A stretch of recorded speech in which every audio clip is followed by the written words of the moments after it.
በክልላችን በ2018 ዓመተ ምህረት 1.7 ቢሊዮን የተለያዩ ኢኮኖሚያዊና አካባቢ ፋይዳ ያላቸው ችግኞችን ለመትከል ተዘጋጅቷል። በዚህም ከ262,000 ሄክታር በላይ በሚሆን መሬት ላይ የሚተከል ነው። እነዚህን የጉድጓድ የማዘጋጀት የተከላ ቦታዎችን በኤክስዋይ ኮኦርዲኔት ጭምር የመለየት ትክክለኛ መረጃዎች ለማረጋገጥ ቀጣይነትም እንዲኖራቸው በሚያስችል መልኩ ይህን የማዘጋጀት ስራ ተሰርቷል። በተከላ ስራውም ከ5.1 ሚሊዮን በላይ ልዩ ልዩ የህብረተሰብ ክፍል ይሳተፋል ተብሎ በግብ ተቀምጧል። ዛሬ እንግዲህ ሰኔ 18 በክልል ደረጃ ተስፋን እንትከል በሚል መሪ ቃል በክቡር የክልላችን ፕሬዝዳንት ማስጀመሪያ መርሃ ግብር በዚህ በሰሜን ጎጃም ዞን ሰሜን ሜጫ ወረዳ እያካሄድን ያለ ነው። የዛሬው ማስጀመሪያ እንደምናየው ከ102 ሄክታር በላይ በሚሆን የአቮካዶ ችግኞች በአንድ ክላስተር እየለማ ያለ ነው።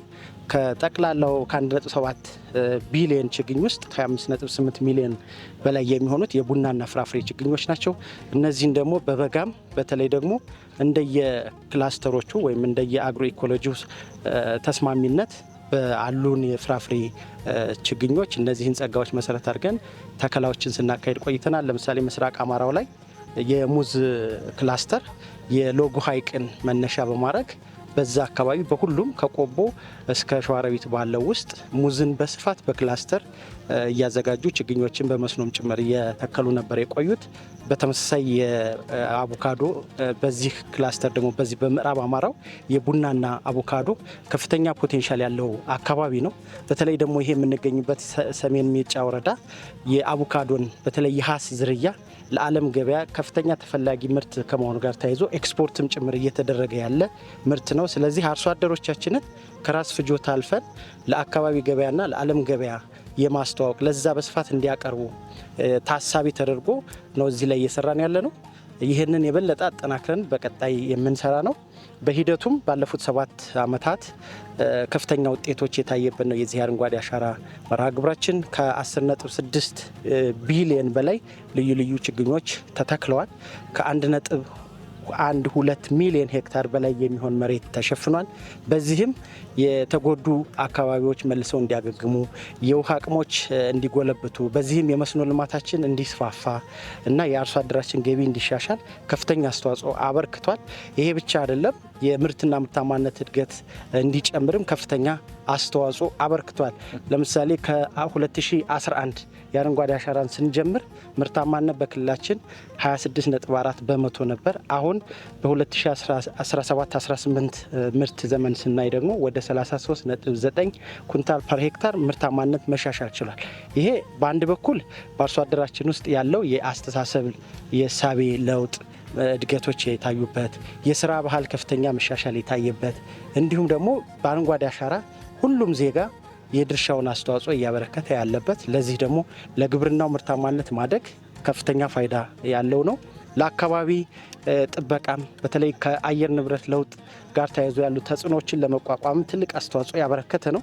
ለወጣቶች ስራ እድል በመፍጠር ችግኞችን ወጣቶች አዘጋጅተው የገቢ እንዲያገኙ ራሳቸው ማልምተው የዘርፉ ተጠቃሚ እንዲሆኑ አስችሏል። ይሄ ትልቅ ትርጉም ነው ያለው። ዓለም አቀፋዊ የሀገራችንን ተደማጭነት ተጽዕኖ ፈጣሪነት ደግሞ በእጅጉ በአርአያነት ያሳየ ነው። ለዚህም ሀገራችን የተለያዩ ሰሚናሮችን አዘጋጅታለች። በቀጣይ 2027ም በኮፕ ሰርቲቱ በዓለም አቀፍ ደረጃ ለሚደረገው ኢትዮጵያ እንድታዘጋጅ ስትታጭ ለዚህ ያበቃት በአረንጓዴ አሻራ የሰራችው ውጤት ከፍተኛ ትርጉም የተሰጠው በመሆኑ ነው። ስለዚህ ባለፉት ዓመታት በሀገር ደረጃም ስናይ ከ48 ቢሊዮን በላይ ችግኞችን በመትከል ከፍተኛ ውጤት ያየንበት ነው እና ይህን አጠናክረን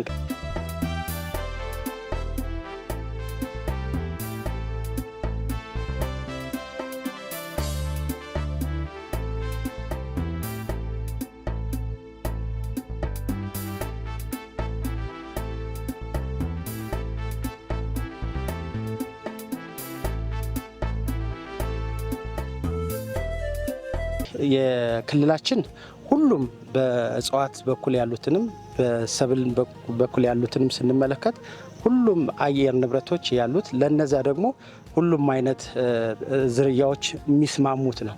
ዋናው ነገር ለአካባቢ የሚስማማውን ዝርያ መርጦ በባለሙያ ታግዞ ሳይንሳዊ አሰራርን ተከትሎ መፈጸም ነው። ለዛ ደግሞ በ25 ዓመቱ የክልላችን የአሻጋሪ እድገትና የዘላቂ ልማት ፍኖተ ካርታ የአካባቢ ጸጋዎችን ታሳቢ ያደረገ እቅድ እንዲዘጋጅ ተደርጓል።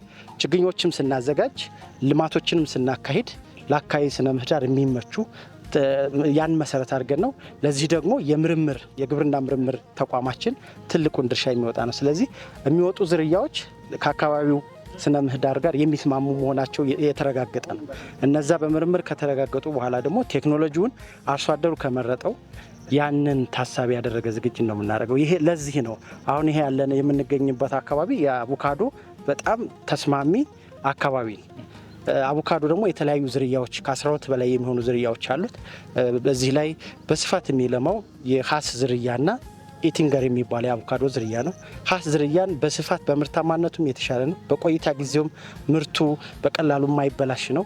ለዛ ደግሞ የዓለምም ገበያ የሚፈልገው ነው። ስለዚህ ለገበያ ተፈላጊ የሆኑ ሰብሎች ላይ ትኩረት እናድርግ ስንል እነዛ ዝርያዎች በምርምር ተረጋግጠው ውጤታማነታቸው ተፈትሾ ስለሆነ የሚዘጋጁም ያን ታሳቢ ተደርጎ ነው። የደንም በተለይ ሀገር በቀል ችግኞች ላይ ማተኮር ለአፈር ለምነት እና ለአካባቢ ለአየር ንብረት ለውጥ ተስማሚ የሆኑ ችግኞች እንዲዘጋጁ በማድረግ ያን ታሳቢ ተደርጎ የተዘጋጀ ነው። በተለይ በመንግስት ባሉን ሁሉም ችግኝ ጣቢያዎች ላይ በእኛ ለአካባቢ የሚስማሙ ለአርሶ አደሩ የሚፈልጋቸው ያንን መሰረት አድርገን ነው እያዘጋጀን ያለ ነው። በቀጣይም ይሄን አጠናክረን ነው የምንቀጥለው።